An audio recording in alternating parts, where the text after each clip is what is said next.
Hey friends, it's Jessica here from Three Rivers Homestead, and today should be January 2nd when this video is coming out, so Happy New Year to all of you.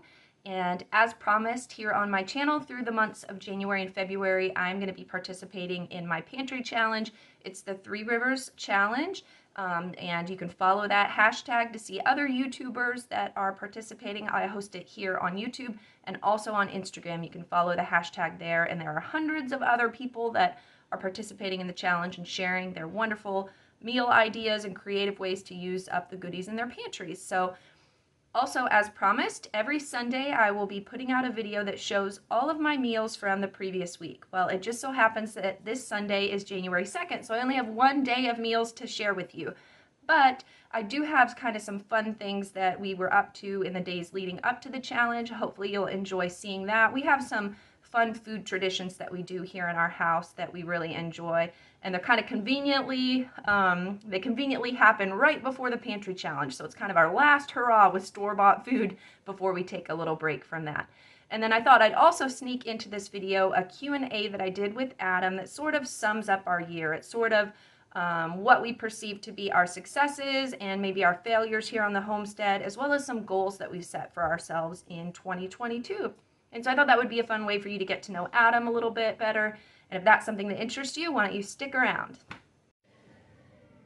So we do several fun meals leading up to the Pantry Challenge. These are just fun traditions that we have in the end of December because Adam is home on his winter break from work. And so this is, I think, the 4th year that we've done a shrimp boil. Adam enjoys preparing this. This is kind of something that comes from his years of growing up in North Carolina. It's just kind of a fun thing that he does. And so he's been preparing it, and we're going to enjoy this. And then tomorrow night we have a fun night. Every year on New Year's we do kind of a snack tray that we set out, and the kids get to pick up on that. And it's just kind of some fun meals that we do, kind of the last meals before the Pantry Challenge begins. So we're going to get ready to enjoy our shrimp boil here. I'll cut this one in a quarter. So I cut this one like... That's perfect. You just gotta get the, you just gotta... You don't need to flex for it.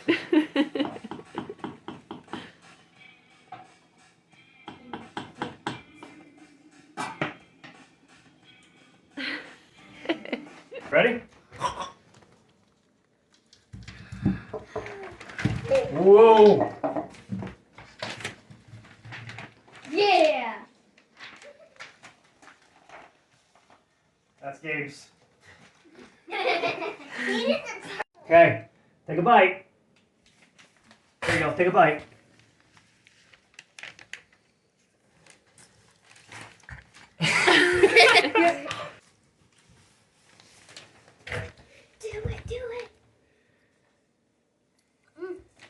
He's like eating the lemon now.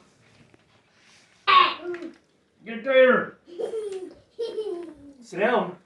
John, this is all you get to eat. Better hurry. Yeah, this is not what we're gonna eat. You have to eat it. You bit Put it on your invisible plate. Right here, John. Just put it in front of you like that. Just plate. Wait. Oh, look at that one. Look at that leg. Is that a good one? Look at me. Cat food in his hands, and so I need to open the door for him when he comes back in.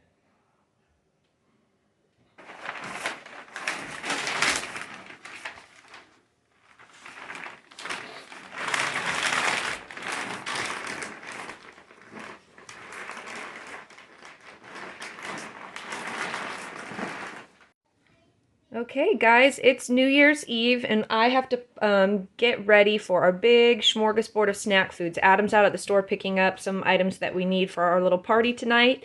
I'm working on making some stuff. I just made an apple pie. I need to get this in the oven once it's done preheating. I'm going to work on a dairy-free cream cheese sauce. What I'm going to do, I have had these cashews soaking. It was about 2 cups of cashews, I guess, and they've been soaking all morning. Soaked cashews process down a lot faster and easier than dry ones, so I try to soak those first. And then I'm going to add 1/4 cup of lemon juice. I'm going to drain these cashews and add those 2 cups of cashews to my food processor. And then I'm just going to sprinkle in some salt, maybe like a tablespoon of salt. We're going to process, oven's preheated. All right, we're gonna process that down. I'll show you the result of that. It's gonna be like a cream cheese texture. And then on top of it, we're gonna put some of our home canned hot pepper jelly. Oh, I love it when the kids help me label. That's supposed to be a 21 for 2021. So we're going to put this home canned hot pepper jelly on top of the cream cheese mixture, and then that is going to be kind of a dip to use with crackers. So let me process this and I'll show you what that looks like. All right, so here's the texture of that mixture when it is all done in the food processor. It's nice and spreadable. That's kind of what we're going for. I'm going to scoop this out and put it in the bottom of my little container here, and then I'll show you the next step.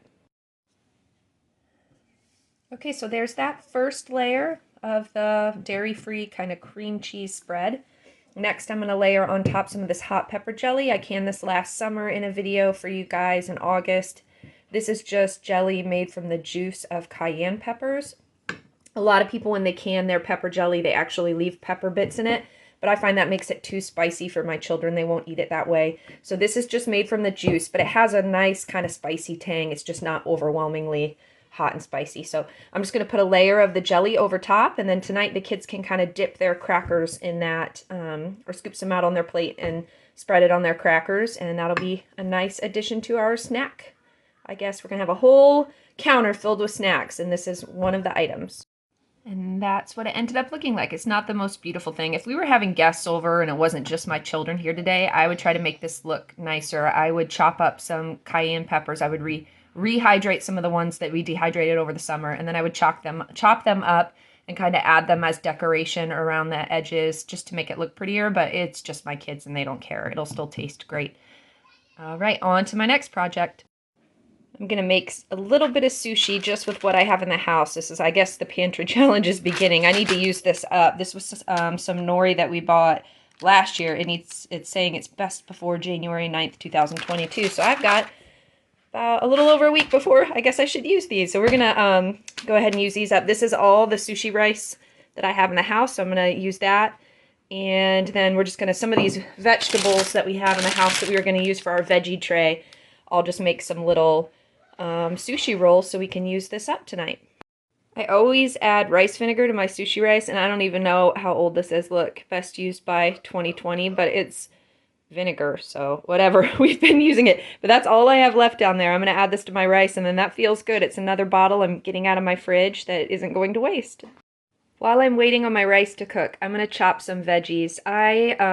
Whenever I'm at a family gathering and I see that there's like a store-bought veggie tray, this was at my parents' gathering the other day, at the end of the day when I see if they're going to throw things away, I'm like, no, don't throw it away. I'll take it. And these are great. I just wash them out and reuse them and keep them in the house usually until the tops crack, and then I go ahead and recycle them. But it just, I mean, what a waste of a perfect veggie tray that I can use tonight. So I'm going to go ahead and fill this with some veggies, and then I can get this in the fridge. It's just one less thing I have to do later. I just had a lovely time chopping vegetables and watching videos from my friend Becky at Acre Homestead. She is wonderful. If you don't subscribe to her channel, you definitely should. You would love her. But anyways, I got my veggie tray filled.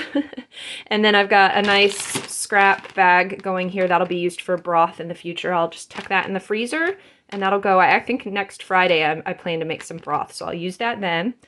Got some veggies cut up for my sushi. Got my nori all ready. My sushi rice is done, and then I am using imitation crab meat. This is junk food sushi. This is a treat. I think I mentioned that we eat some junk foods on New Year's Eve that we don't normally eat other times of the year, but we are going to have imitation crab because, yeah, we just spent a lot of money on our seafood for the shrimp boil last night. So this is what we're going to use tonight for the sushi. So I'm terrible at rolling sushi. I'll go ahead and film it, but I only do this once a year, so I used to be much better at this when Adam and I were dating and we ate this more often. So you guys can laugh with me at my terribly ugly sushi rolls, but we're going to get these cut up now and get them on the serving plate.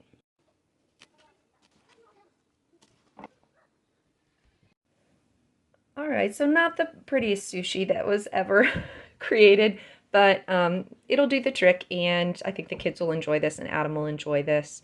And yeah, so I'm going to check to see if my pie is done, and then I also need to make cinnamon rolls and a breakfast casserole for tomorrow morning, And then I need to make some veggie dip and a few other things. I'll take you along for those. So I take 3/4 a cup of some kind of nut milk, almond milk or cashew milk, a 1/2 cup of sugar, 1 teaspoon of salt, and a 1/2 cup of olive oil, and get that on the stove. And then while that's heating up, I take 1/3 cup of warm water and 3 teaspoons of yeast, and I get those all dissolving and ready to go. All right, we're using the water glassed eggs. These are from April of last year. I need 3 eggs for my recipe, and I didn't have enough fresh because I hard boiled a bunch for New Year's Eve. So you can see they're perfect. The yolks are nice and firm and exactly like fresh on some of them. And then this last one, you can see it's kind of runny, but they smell fine and they taste fine. So we're going to use them. It's so nice to have these preserved eggs when my hens aren't laying enough. So I'm dumping my milk and sugar mixture into my yeast, and we're going to get that all mixed up. And then I'm dumping my eggs in. And then I just need to add 5½ cups of flour, and I'm going to put it in my mixer and let it knead for about 5 minutes. Now for our breakfast casserole, I have some leftover fried potatoes. I'm just going to kind of smash them into the bottom of this casserole dish. And I'm going to sprinkle the top with some homegrown dehydrated kale, and that'll just give it a little bit of a veggie boost. And then on top of this, I'm going to add some more of the water glassed eggs. I washed the outside of the eggs, and I'm going to break each egg apart individually, crack it into a bowl, and smell each one before I put it in, just in case. But all of these ended up fine. They were all just like fresh, so we mixed them all, whisked them together. I'm going to pour them on the top of my potato and kale mixture, sprinkle some salt and pepper on top, put aluminum foil on top, and in the fridge it goes until tomorrow. Our dough is done, so we're just going to let it rise for an hour now. Time for lunch. So I've got our New Year's Eve spread all done here. I'll kind of take you through and show you what we'll be having. We do this every year. I kind of set it out at lunchtime on New Year's Eve, and then it just sort of sits out. Anything that needs refrigerated after the kids pick through for a bit, I'll put it in the fridge, and then we'll bring it back out around dinner time, and the kids just like to snack. So let me show you everything. As a dairy-free family, there are very few store-bought cookies that my kids can have, but on New Year's Eve as a treat, we do get them some Oreos and some Fig Newtons, just some fruit, some raw veggies. I make a veggie dip, a dairy-free veggie dip. I just use mayonnaise, and then I thin it out until I get to the desired texture that I want it with almond milk. And then there is like a veggie herb pack that I get from Azure Standard that I add to it, and it just tastes wonderful. I'll link that in the description, the herbs that I use, but that's what works for us. Just homemade mayonnaise, almond milk, and the veggie pack. And then we got some different crackers for them to have. Made an apple pie. This is the hot pepper jelly dip that we can use. Some apple slices, the sushi. Got some different salamis here, and then some more treats we don't usually do. Lots of different chips, pretzels, pork rinds. And then pickled items, some stuff that we canned over the summer, okra, some olives, all sorts of stuff like that. So yeah, looking forward to it. This will be nice. It's kind of nice. I got all the work for the meals done now, and I don't really have to do much for the rest of the day. So a board game tournament is another part of our annual New Year's festivities. Board games can be a challenge with such a diverse range of ages in our house, so we pick usually 5 games for the night. And we start with some that the littlest kids can play pretty independently, and then all the way up to some that we can all play together. So Chutes and Ladders is one for the little ones. Connect 4, they can play. We always do this Apples to Apples Kids every year. It's one of our favorite games. As soon as they can read, the kids just enjoy playing that. We have this Bible trivia game from Adam's childhood. It's actually very challenging. This is one we play every year. Let's see, I don't even know how old this is. Flip it over and check the back.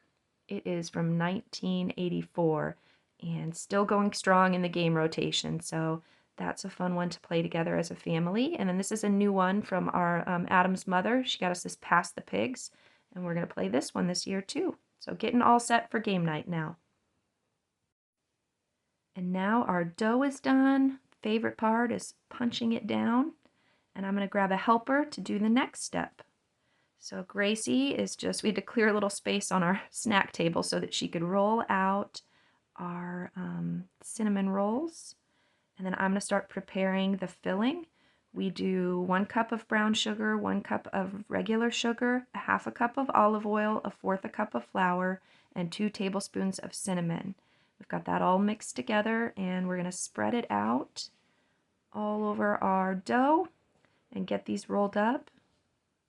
This will be a really fun treat. I knew that I was going to be staying up pretty late on New Year's Eve, so making sure that we have a breakfast like this that I can just wake up and pop into the oven between the cinnamon rolls and the breakfast casserole, that just makes that first day of the year, that morning, gets me off to a great start where I'm not rushing around because I overslept.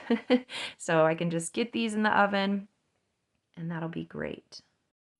As I've mentioned before, one of the keys to success for scratch cooking with a large family is planning ahead. So really thinking about how that morning is going to be, and I knew that that morning would be crazy, so we just kind of needed to plan ahead. And so these can just sit in the fridge overnight and they will actually rise in the fridge. Our next tradition, I don't really know how this started, but every New Year's Eve we do a costume party and the kids enjoy making masks. Some of them use the masks as part of their costume. Some of them just use them for fun. Benjamin has not taken his mask off in about 24 hours, so this is just a fun part of our night. And then, of course, the games have begun. I didn't get some video footage of our costumes, but if you follow me on Instagram, you saw some of our costumes and how we dressed up for the night. It's just a really fun thing that we like to do as a family. And everybody made it to midnight except for Levi and John. But we rang in the new year together as a family. The kids stayed up very late and we made some really wonderful memories. Happy New Year to my 3 little boys. Everybody else in the house is still sleeping because they were up so late, but for some reason these little boys fell asleep earlier, so they're up and they're hungry. And I do not have the breakfast casserole and the cinnamon rolls baked yet, so they're eating some leftover pie. Is it yummy? Yeah. Yeah. So they're just having some leftover apple pie to hold them over until I could get the cinnamon rolls and the egg casserole baked. You guys excited for a new year? We got our first big kid awake. We were up pretty late last night. What time did you end up going to bed? Like 2 o'clock. 2 o'clock? Oh my goodness, and you're up already. So you're getting some pie. You're 14 years old, a 14-year-old boy, so you could probably eat 4 breakfasts, right? Yeah. So he'll have pie for first breakfast, and then when the cinnamon rolls are done, are you going to have more? Cinnamon rolls? Cinnamon rolls and breakfast casserole. Yeah, I'll take that. Yeah. So what are you most excited about in 2022? What do you want to do this year? Happy birthday, baby! Make it a better year than it was last year. Better year than last year? Well, that's always a good goal. It's always a good goal to do better, right? All right. Enjoy your pie. I love you. Love you too. Here's one of the first changes I'm going to make during the Pantry Challenge this month. I default to always having green tea in the morning. I buy it in bulk and it sits in this jar up in a cabinet, and this is what I always reach for. But I have so much tea in this drawer. There are bags here that have been ignored for probably years, and then I go to all this work to grow all these homegrown mints and herbs and make these tea mixes, and then I just never use them. So I'm not going to allow myself to drink my green tea in the morning until I've made it through some of these tea bags and things. So, all right, I'm going to pick one for today. I'm going to work now on my glaze for the cinnamon rolls. So for every cup of powdered sugar here that I add to my little container, I'm going to add 3 teaspoons of water, and then I just have, you can see, a little bit of vanilla extract in the bottom. So 1 cup powdered sugar to 3 teaspoons of water here. Cinnamon rolls have been cooling. They took about 25 minutes on 350 to bake, and then I turned the temperature up to 400 to finish out the casserole. And now that these are cooled, I can go ahead and ice them. So I'm just going to pour my glaze that I made here over top. And the kids will enjoy this for breakfast. Nice little New Year's Day treat. Oh, you gotta get on top of there. Gotta get it over there. Adam's my cheerleader. Oh, right over there, here. it's right there. Missed that I missed a spot. Missed that spot right there. Happy New Year. Yeah. Did you have a fun night last night? Oh, yeah, it was a A blast. little tired today? Not at all. Yeah. We're not used to staying up that late. I like coffee though. All right, so we're gonna let the casserole cool down just a little bit longer, and then we'll get this all served up. Yeah, if you drink. All right, our glaze has hardened, and it seems like the casserole is ready. Remember, that was just some leftover potatoes, eggs, and kale powder, so get a little bit of nutrition in the kids to kind of balance out the sugary treat here. All right, you ready to eat, bud? Let's do it. Here's my dog's feet. Here's my dog's feet. You excited? Here's my dog's feet. So how do those eggs taste, Gabe? Good. Do you know how old they are? 8 months. Yeah, I told you. So for water glassed eggs that are 8 months old, does it taste any different? No. No. So yeah, Gabriel, actually, when we had COVID last March, he had a hard time recovering. His sense of taste has never quite recovered, has it, bud? He still, when he eats, what is it? What are the foods that taste, sorry, I'm making you talk with your food, or with food in your mouth. But what are the foods that still kind of taste off to you? Eggs, meat, well water. Anything with grease on it. Like oils. Oils, bacon. And what do they taste like to you? Sulfur. Just like sulfur. Yeah, it's really strange. I've heard other people have that same complaint. So yeah, I guess the eggs probably taste different to you anyways, but do they taste any different from fresh eggs? I can't really tell. No? Yeah, so that's awesome. Water glassing was a success. Hopefully all the rest of our jars are that good. All right, I got breakfast all cleaned up. Now I'm going to work on dinner. I want something easy that I can just have roasting in the oven all day because we have a busy day. It's the first day of the year and we are trying to get things cleaned up, aren't we? What did you just do? I just cleaned my room. You cleaned your room. All the kids are cleaning their room. I'm getting homeschool stuff ready so that when we start school back up here in a couple days, everything is going to be nice and organized for us. So easy dinner tonight. I'm taking 2 ham steaks. These are still frozen, but that's fine. They will defrost and then cook all day in the oven. These are 2 uncured ham steaks. We don't like big, thick hams. We just get them cut into these thin steak sizes, and that works for us. What I'm going to do is pour a jar of, this is peach salsa. So it's sweet. It's got the peach flavor. It also has the hot peppers and onions and garlic and vinegar and all that other stuff. So we are going to dump this home canned peach salsa here on top of our ham steaks. And then I'm going to add some extra onion. We're going to do some pink salt. We're going to do some parsley. And then this is going to cook all day in the oven. And then about a couple hours before dinner, I'm going to add some other vegetables to this, and I'll show you that. But this is just going to cook on maybe 280 or so for the majority of the day, and then we might turn it up just a little bit toward the end. Did you have something you wanted to say? Yeah. What? Do you think I can put the onions in? You want to put the onions in? Definitely. Are your hands clean? Yeah. Okay.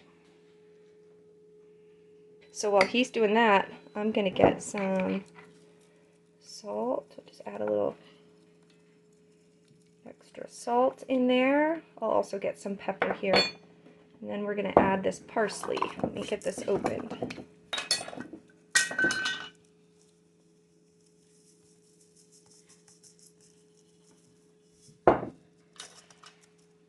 Add a little extra liquid. I'm adding a little bit of peach vinegar to the bottom of this.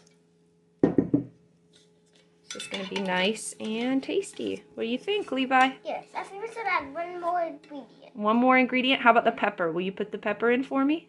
Nice.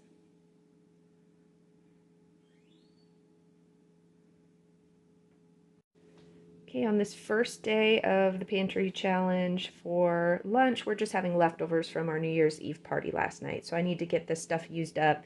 And we had such a late breakfast that I think the kids will just enjoy snacking a little bit for lunch so that they will have room for dinner tonight at an appropriate time. Here's what's left from our veggie tray that they didn't eat at lunch. So I just took my ham steaks out of the oven. You can see that's cooking down lovely. And I'm going to toss the broccoli, the radishes, the carrots, the mushrooms, I guess everything on here except for the green onions. I'm going to go ahead and toss in here and just let them kind of cook and steam in here for a little bit until it's dinner time. We have about 30 to 40 minutes before I'm going to take this out of the oven for dinner, so that'll be the perfect amount of time to just cook these veggies. So let me show you what that's going to look like. Okay, so I just literally tossed them in the Dutch oven. I'm going to put the lid on, and those will steam nicely here. And then I actually decided to save the peppers too. These will go good in some kind of eggs or breakfast casserole that we're going to make here in the next couple days. So I'll just get these stored away in the fridge. It's almost dinner time. I think I'm going to fry some potatoes up to go with this really quickly. To fry my potatoes, I'm going to use some bacon grease that I had in the fridge. There's nothing like cast iron fried potatoes in bacon grease. It's so good. So my potatoes are frying, and I'm going to add some of this Redmond real salt, the seasoned salt blend.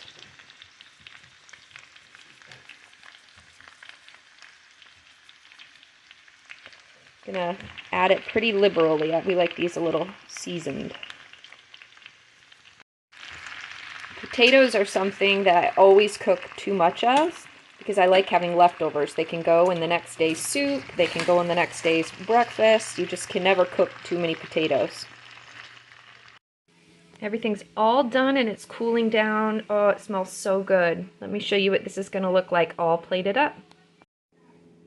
All right, and there it is. We've got some of our veggies over here, our fried potatoes and the bacon grease, and then the ham steak with the peach salsa and onions on top. It smells so good.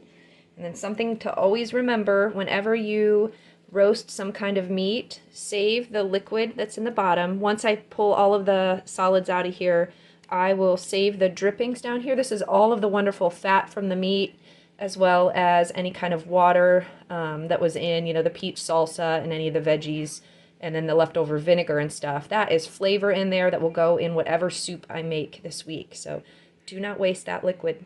All right, guys. I hope you enjoyed this first day of the Pantry Challenge. Happy New Year! Since we're talking about New Year's, it's been about a year since Adam has been with me, and we've last year around New Year's, we did kind of a year in review about our successes and kind of failures on the homestead. And since I have him home from work and we're talking about New Year's today, I thought that we would kind of do the same thing for 2021. Sound good? Let's do it. All right. So I guess I just want to talk about what we perceive as our successes this year on the homestead and what are some things we want to change for 2022. You want to go first? You can start. I can start? Okay. Yeah. All right, so one of the things that I'm most proud of, I guess, is that it was our first year that we harvested our own homegrown beef. Mm-hmm. And that was kind of a goal that I'd had for a really long time. And so in 2020, we were finally able to have calves on the homestead for the first year. And then we brought one to harvest this fall in 2021. And it's been a wonderful blessing to have that homegrown beef. I'm excited about that. Yeah. I think in terms of changes for next year, I feel like the first year of raising it there was a lot of learning to do in terms of how to feed most cost efficiently. Mm-hmm. And so our beef ended up, when we calculated everything, all the costs that we put into it and everything, it was about $3 a pound. A little over $3. A little over $3 a pound, which isn't terrible. I mean, we wouldn't get pastured, locally grown beef for that price if we went to a local farm or if we went to the grocery store. So I was happy with that, but I really feel like we could bring that cost down if we make some changes. So this year we have 2 calves now that are growing that will, in 2022, we'll bring 2 calves to harvest, or 2 heifers to harvest, and that'll be great. Yeah, we know a lot more. We do. We know a lot more of how to raise them economically, but also what they need and when. Mm-hmm. In pasture management, a little bit more, how to save one side of the pasture a little bit more. Use hay sometimes, even in the summertime if it's too wet, to save the other pasture to grow up a little bit. Mm-hmm. Yep. Yeah, I think one of the troubles we have with raising our own beef is that we don't currently have a livestock trailer. And so that's something we're hoping to change next year. It would be a whole lot easier for us to go pick up calves that we're going to raise here, or to bring them to harvest if we had our own trailer. And so that's kind of a big focus for this year, goals that we're saving toward. Yep. If we had the trailer, would that change anything in terms of what you would want to do on the homestead with other animals or even with the beef or anything? Not yet. Not yet? Not yet. What about in the future? Maybe. Mm-hmm. Maybe. We might do more hauling, you know, of livestock for other people too. Mm-hmm. We might get an extra calf to sell. I just don't know. It's been really wet. I'd like to have a few seasons with, we had 3 at one time. That was doing okay in the summertime, but towards the end, we had 2 of them, and they were pretty much tearing up our, what we have about a little under 2 acres pasture, and 2 of them were eating the grass up. Yeah, so we have a little under 2 acres of our property fenced in as pasture, and that is divided in half. So there's, so we can rotate pasture back and forth if we need to, and that's what we were doing over the summer. One's bigger than the other. Yeah, one pasture's bigger than the other, and so we just don't know what the maximum number of cows we could have on that pasture without tearing it up, and that's kind of what we're learning. This is only our 2nd year doing it, so we'll figure it out, but yeah, it's exciting. I think we thought that, you know, the last time we had purchased from a farmer a whole beef for our family, we only had maybe 2 or 3 children. And now we have 7 children. So we were kind of naive. We thought if we harvested 1 full beef, it would be great for our family. And so then we'll raise another one. We'll raise 2, and we'll have 1 for us, and we'll have 1 to sell to somebody else to cover our costs. But I think we're quickly learning that our family now could easily go through 2 in a year. Yep. And our first heifer, she was a little underweight. We did it right around 18 months, but she was still a little underweight. We probably should have waited or went another month and a half with her to get her up to market weight, if you will. So we learned that one also. But the butchers around here are all booked up, so we have to schedule 8 months in advance. Well, it was really bad in 2022. We actually scheduled her in 2020 during the peak of the pandemic hysteria, and butchers were scheduling over a year out, so we had no idea what we were doing at that point. Yeah. We have one that's only about 4 miles down the road, so it's real simple for us. If I had a trailer, you know, it'd be really easy. Now, do we want to add more animals yet? I would say not this coming year. I'd rather get 2 more calves and see what happens with that, and have 2 all the time on that pasture, 4 to 2, 4 to 2. But that's about as far as I want to go with that, or we're going to start having them feed them. We're going to have to feed them hay and grain, or a lot of hay, because of they're going to tear up the pasture.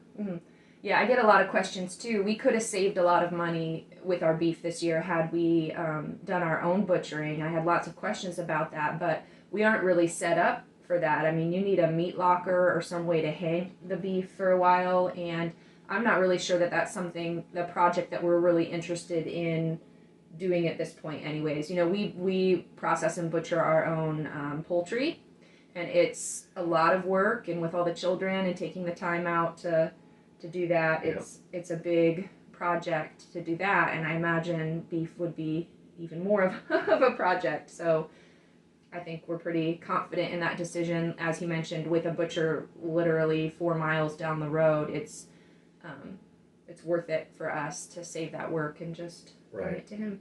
Right. We got lots of things we can do with our time. Yeah. We got to outsource the things that we need to outsource to have more time for the family or for other projects. Yep. So and I think it's a no-brainer right now at this stage of the game. At this stage, and who knows, you know, in the future. But yeah, so the beef was a success, and we're still learning, and hopefully that will continue to be a good thing for us in 2022. My other somewhat of a success last year that I feel like was our bees. We did lose both of our hives in 2020, well, we didn't lose them until the beginning of 2021. In February, we had this really late freak kind of cold snap where in January it had been 60 degrees for a week in January. So my hives had kind of come out of their little cluster. They were thinking it was spring and they had spread out. And then we suddenly had this cold snap where it was below freezing with snow on the ground for nearly a month. And it killed both hives, which was disappointing. It was my first year overwintering bees. And I had kind of prepared myself for that possibility, but it was really disheartening for that to happen. So we tried again, and we got 2 more hives, and this year, and so far they're doing well, and Lord willing, they'll make it through this winter. Maybe we won't have that freak weather again. But despite all of that, we harvested honey this year. Yeah. So because we had some of those leftover frames from the hives we lost, we were able to start the new hives stronger with those old frames, and it was great. I love having the homegrown honey, and I guess my desire for that would be to successfully overwinter these hives and then grow and maybe add some more hives, because we have the perfect property for bees. I feel like we have so much wildflower and all of the flowering trees and everything that they're really happy here. The bees have a lot to do, and it's just the winters. It's really hard to overwinter them here. Yeah, and with warm winters, you got warm days and cold days, and it tricks them. All the bee people around this area of Ohio. The puppies are making noise back there. Sorry. But this area of Ohio lost a lot of their bees too. Yeah, my mentor said, he hadn't lost any hives in years, and last year was just sort of freakish that he ended up losing several too. So yeah, I don't know, and that's something that's like with the beef. I feel like every year we do it, we'll learn a little bit and do it more efficiently, and but it is something that I enjoy. There's projects we've done here on the homestead that weren't worth the work or that I didn't enjoy, but that's one that I really like. It's until they attack you on the mower. Well, yeah. These hives this year were a little more aggressive than previous hives. Not just the one hive, but everybody else got stung more this year. I got stung more the first year because I didn't know what I was doing with my hive inspections, and I think they could sense the fear and all of that. But this year I didn't get stung a single time, but you got stung how many times? A few times. A few times. I think Gracie got stung twice, and then Gabe got stung once, but I don't think that was honeybees. I think that was the carpenter bees that were out. No, that was the Gabriel got the carpenter bees. Yeah. But no, I went past it on the mower and got stung right in the back of the head. Yeah. Right in the back of the head. Yeah. That was a good one. So. That was a good one. They were just doing their job. They don't like you cutting down their Yeah, clover. So. Yeah. Anyway, so that was a success. All right, so one other thing that I feel like was a success this year on the homestead was puppies. We have our 2 Livestock Guardians. Leela's our female and Tom is our male. And Leela will be 4 years old this spring, and Tom will be 3 years old this spring. And we've been wanting to breed them for several years, and it just didn't happen. And then finally this fall, yes, it happened, and we had a litter of puppies, as I've mentioned in several videos. In the beginning of December, we had 7 pups, and that's been really fun. That was kind of your dream. Yeah, I always wanted to do that once for myself and for the kids to have that experience. But the Livestock Guardians, I love this breed. I really do. They're wonderful and hardy. They like to work. I just really love this breed of dog. They're like gentle giants to their people. They're huge. Our Tom, our male, is like 175, probably pushing 180 pounds at certain times of the year, and he's just this huge beast. But he'll let our children just climb all over him and play with him, and I feel better knowing that he's out there protecting my kids while they're running around outside. It's just. And so I'm excited to see how these puppies turn out. Yeah, we're keeping 2 puppies from this litter. We're keeping a female. We already chose her, and we're still deciding on which male. Yeah. And then the other 5 we're finding other homes for. But it'll be fun. This will be an interesting summer here, raising 2 more pups on the homestead. Yeah, it'll be interesting. Puppies are always fun. Yep.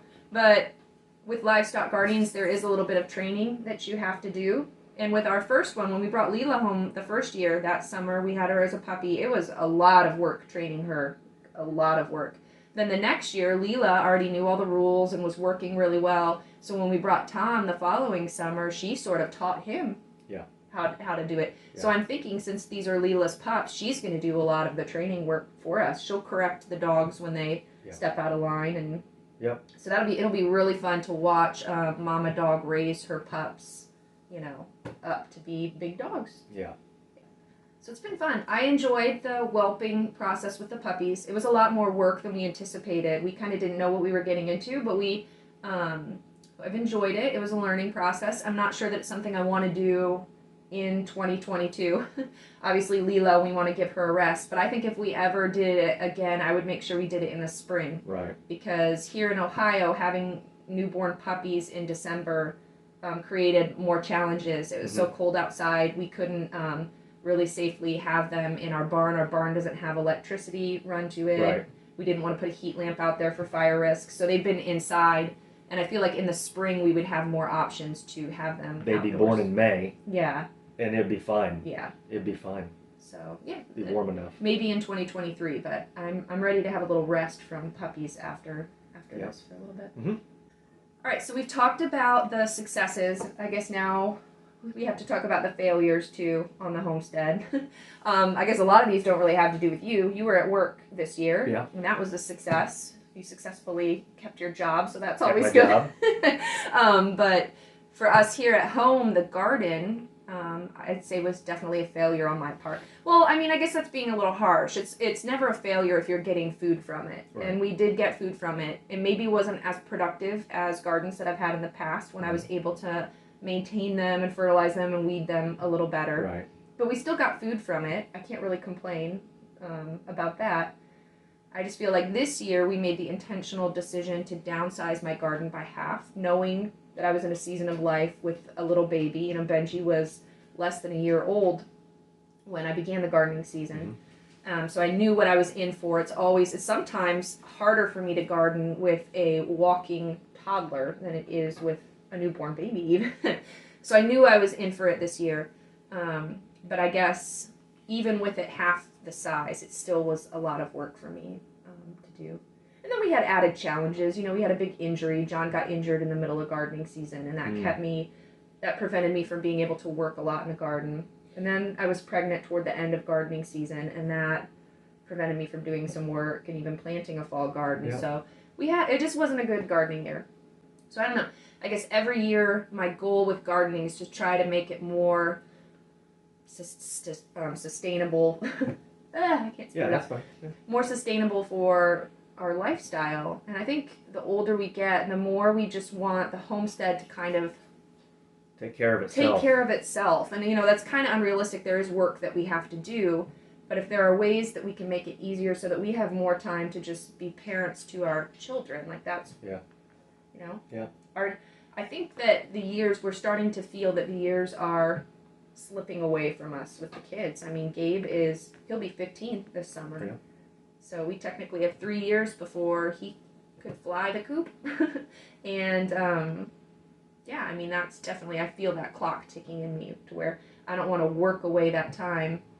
I want to spend that next 3 years focusing more on the children.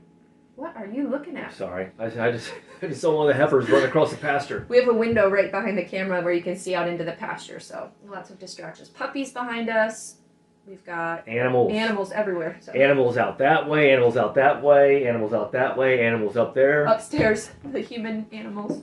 So, other than that, in terms of food preservation, I put up just as much food this year, kind of despite the garden being in a mess. I got better deals on bulk produce locally for the things that I couldn't grow myself, and that's a blessing. I feel like we made ties with the community in ways, you know, ways to get feed for animals that are local instead of having to rely on big box stores, you know, and that's another lesson I'm learning the longer we're in this homesteading thing, is that the idea of being completely self-sufficient is a myth. You can't do it all. Like, you have to have a local community to rely on to help you.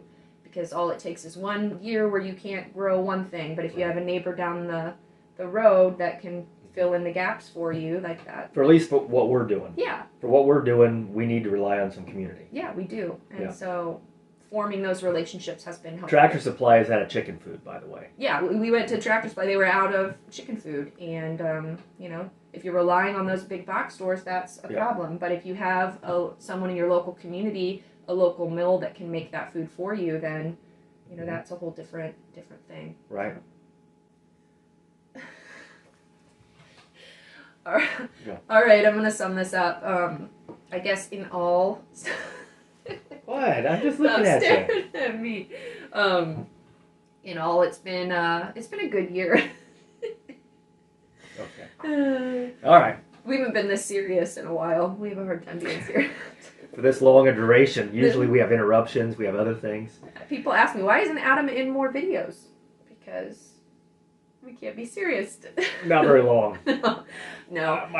My time's running short. Okay. No, actually, it's hard to find time where the kids are quiet. And on top of it, the only time that you're really home to do things like this is weekends, and we're usually busy doing other things, either working or spending time with the kids. But it's just nice that he's been on a break home from work toward the end of December, that we've had time to sit down and do this. So that's nice. But anyways, to wrap this up, I feel like 2021, it was a year filled with some little successes here. It was a year that was filled with some personal kind of tragedy that wasn't as fun. But in all, it was a good year. The Lord provided. The Lord. Every year is a good year. Yeah. But I'm looking forward to 2022. I feel like each year that we do this homesteading thing, each year we do this parenting thing, each year we do this marriage thing, it just gets better. We learn from the last year. That's the big one. We learn. Yeah. We learn what's important, what we need to brush to the side, what we need to add more of. You know, we were pretty gung-ho at the beginning of everything and wanting to do everything and building this and doing that, which is great. But we were neglecting a lot of different things. So now we kind of want to, like you said, have the property kind of take care of itself. Maybe downsize some of the birds. Oh, I didn't talk about the chickens in this video. Yeah, maybe downsize some of the ducks, because they are messy. Yeah. But, you know, we downsize a little bit. We still have what we need. We add a little bit to the stuff that you don't need to take care of that much. A couple fruit trees in the front yard. And have a little bit more time for family. Yeah. And not be overburdened by too much work. Yeah. But still work. I mean, we still got a lot to do. But just to make it more self-sufficient, will make it a little happier. Yeah. Happier home. Happier? Happier. No, home. I think my whole goal in wanting to homestead was to grow food. And I think for a while I got stuck in this mindset of I have to grow everything myself. And I'm realizing, like we said earlier, that it's impossible. I can't do it all myself. And so I'm just picking the things that I enjoy growing, and that... Okra. Oh, okra for him. But things that we can grow that require a little less work on our part. And it's okay to rely on other people and to support local farmers to fill in gaps. And I also wanted to homestead to provide learning opportunities and opportunities for our children to learn hard work. And I feel like there's a thin line between providing them opportunities to work and then making their entire childhood about work. And we were reaching a territory where I feel like we were starting to cross that line. And had we added even more animals just to fulfill maybe my own dream, it would begin to impact the children and the childhood that they were having, because it's too much work for them. Yeah. And so I think for us right now, it's just finding that happy balance between the right amount of work for everybody that still provides us the right amount of time to be together and enjoy this property. And enjoy the work. Yeah. To enjoy the work. Yep. When you're not enjoying the work, it's horrible. It is. But when you're enjoying the work together, it's lovely. Yeah. That's the best thing. Yeah. Is to work as a family. Yeah. So that's kind of the attitude that we have heading into 2022. I hope that you guys will follow along with us on that journey. And tomorrow, when this video comes out, tomorrow will be January 1st, the beginning of a new year. And I start the Pantry challenge. How do you feel about us not going to the grocery store for 2 months? It's fine. I go to work. And I get lunch. He gets lunch. I don't know if I mentioned that isn't included in our grocery budget, is what he spends on lunch if he goes out or Right. whatever. I get a smoothie 4 Yeah. days a week So it doesn't impact you as much. You can go out and and a pizza yeah. on Wednesdays. But yeah, it's nice to save the money. The pantry challenge, Yeah. 2 months without groceries. I mean, that adds up. Well, and you need to use your stores. Yeah. You know, you store so much, you have to use all the old stuff and start using it up. Yeah. The alternative is to put shelving in the master bedroom and start lining it Yeah, with jars. we already did. Yeah. So yeah, I've got to get food out of the house. So You don't want a tour of our house. yeah. There's stuff everywhere. Yeah. But Yep. it's lived in. That's what a home should be. It's not a magazine for other It's people. useful things. Right. It's very useful. It's not for making other people happy. It's for being functional for our family. Very functional. Yeah. Yeah. I think that's a problem with both of us. Well, not a problem, but that's how both of us are. We both value function a little more than we value form. And so our home tends to, for us, it's like, oh, it's functional, it works. Mhm. Other people look at it and they're like, how could you live like that? How could you live with jars everywhere? But it works for us. Without chairs at a dining room table. You know? Sitting on the floor. Whatever. Japanese table. Whatever works. Yeah. Works well. Works well. All right. We seem to be all happy. We're happy. So And my kids seem to be happy. that's what I see smiles on their faces daily. All the time they're telling us how much they love us. Yeah. And I get to spend time with them, even on the weekends, especially in the evenings, and in the mornings. Mhm. I get to spend time with them. And they tell us how much they love the Lord, which is the goal. Yes. So, all right. As I mentioned, tomorrow starts the pantry challenge, and I'm going to start showing you all my meals through the months of January and February. So, all right, look out for that. They are good meals, by the way. Oh, thank you. All right. Bye. See ya.